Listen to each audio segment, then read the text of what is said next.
Malachi. Chapter 1. An Oracle. The word of the Lord to Israel through Malachi. I have loved you, says the Lord, but you say, how have you loved us? Was not Esau Jacob's brother? Says the Lord. Yet I loved Jacob, but hated Esau. I made his mountains a waste, his heritage a desert for jackals. If Edom says, we have been crushed, but we will rebuild the ruins.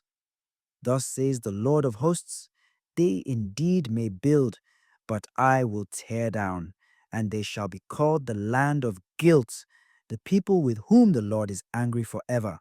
Your own eyes shall see it, and you will say, great is the Lord, even beyond the land of Israel. A son honors his father, and a servant fears his master. If then I am a father, where is the honor due to me?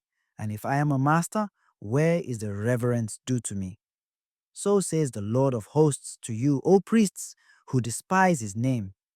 But you ask, how have we despised your name? By offering polluted food on my altar? Then you ask, how have we polluted it? By saying, the table of the Lord may be slighted. When you offer a blind animal for sacrifice, is this not evil? When you offer the lame or the sick, is it not evil? Present it to your governor. See if he will accept it, or welcome you, says the Lord of hosts. So now, if you implore God for mercy on us, when you have done the like, will he welcome any of you? Says the Lord of hosts. Oh, that one among you would shut the temple gates to keep you from kindling fire on my altar in vain. I have no pleasure in you, says the Lord of hosts, neither will I accept any sacrifice from your hands. For from the rising of the sun even to its setting, my name is great among the nations. And everywhere they bring sacrifice to my name and a pure offering. For great is my name among the nations, says the Lord of hosts. But you behave profanely toward me by thinking the Lord's table and its offering may be polluted and its food slighted. You also say, what a burden! And you scorn it, says the Lord of hosts. You bring in what you seize, or the lame, or the sick. Yes, you bring it as a sacrifice. Shall I accept it from your hands? Says the Lord. Cursed is the deceiver, who has in his flock a male, but under his vow sacrifices to the Lord a gelding. For a great king am I, says the Lord of hosts, and my name will be feared among the nations. Chapter 2. And now, O priests, this commandment is for you. If you do not listen, and if you do not lay it to heart, to give glory to my name, says the Lord of hosts, I will send a curse upon you, and of your blessing I will make a curse. Yes, I have already cursed it, because you do not lay it to heart. Lo, I will deprive you of the shoulder, and I will strew dung in your faces, the dung of your feasts, and you will be carried off with it. Then you will know that I sent you this commandment because I have a covenant with Levi, says the Lord of hosts. My covenant with him was one of life and peace. Fear I put in him, and he feared me and stood in awe of my name. True doctrine was in his mouth, and no dishonesty was found upon his lips. He walked with me in integrity and in uprightness, and turned many away from evil. For the lips of the priest are to keep knowledge, and instruction is to be sought from his mouth, because he is the messenger of the Lord of hosts. But you have turned aside from the way, and have caused many to falter by your instruction. You have made void the covenant of Levi, says the Lord of hosts. I, therefore, have made you contemptible and base before all the people, since you do not keep my ways, but show partiality in your decisions. Have we not all the one Father? Has not the one God created us?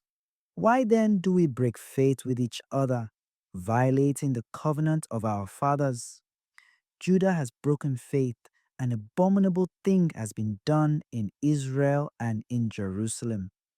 Judah has profaned the temple which the Lord loves and has married an idolatrous woman. May the Lord cut off from the man who does this both witness and advocate out of the tents of Jacob and anyone to offer sacrifice to the Lord of hosts. This also you do.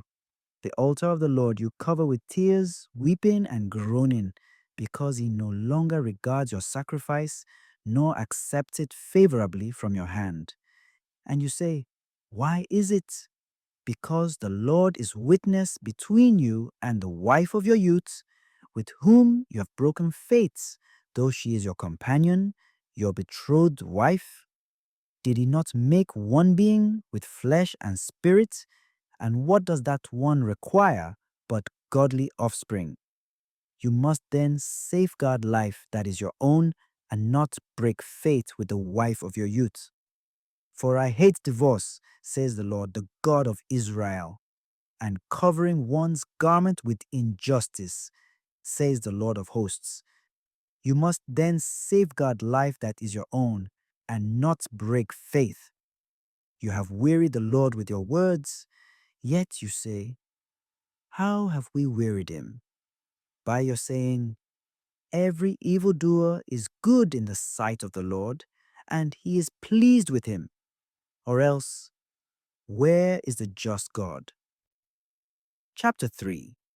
Lo, I am sending my messenger to prepare the way before me. And suddenly there will come to the temple the Lord whom you seek, and the messenger of the covenant whom you desire.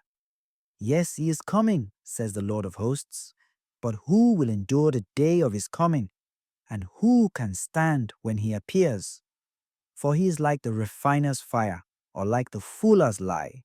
He will sit refining and purifying silver, and he will purify the sons of Levi, refining them like gold or like silver, that they may offer due sacrifice to the Lord. Then the sacrifice of Judah and Jerusalem will please the Lord, as in days of old, as in years gone by.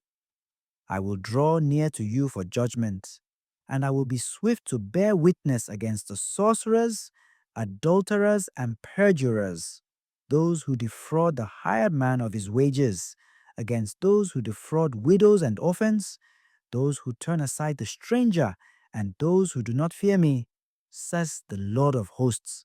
Surely I, the Lord, do not change, nor do you cease to be sons of Jacob. Since the days of your fathers, you have turned aside from my statutes and have not kept them. Return to me, and I will return to you, said the Lord of hosts. Yet you say, how must we return? Dare a man rob God? Yet you are robbing me. And you say, how do we rob you? In tithes and in offerings. You are indeed accursed, for you, the whole nation, rob me. Bring the whole tithe into the storehouse, that there may be food in my house, and try me in this, says the Lord of hosts. Shall I not open for you the floodgates of heaven, to pour down blessing upon you without measure? For your sake I will forbid the locust to destroy your crops, and the vine in the field will not be barren, says the Lord of hosts. Then all nations will call you blessed, for you will be a delightful land, says the Lord of hosts. You have defied me in word, says the Lord, yet you ask, what have we spoken against you? You have said, it is vain to serve God, and what do we profit by keeping his command and going about in penitential dress in awe of the Lord of hosts? Rather must we call the proud blessed, for indeed evildoers prosper and even tempt God with impunity. Then they who fear the Lord spoke with one another, and the Lord listened attentively.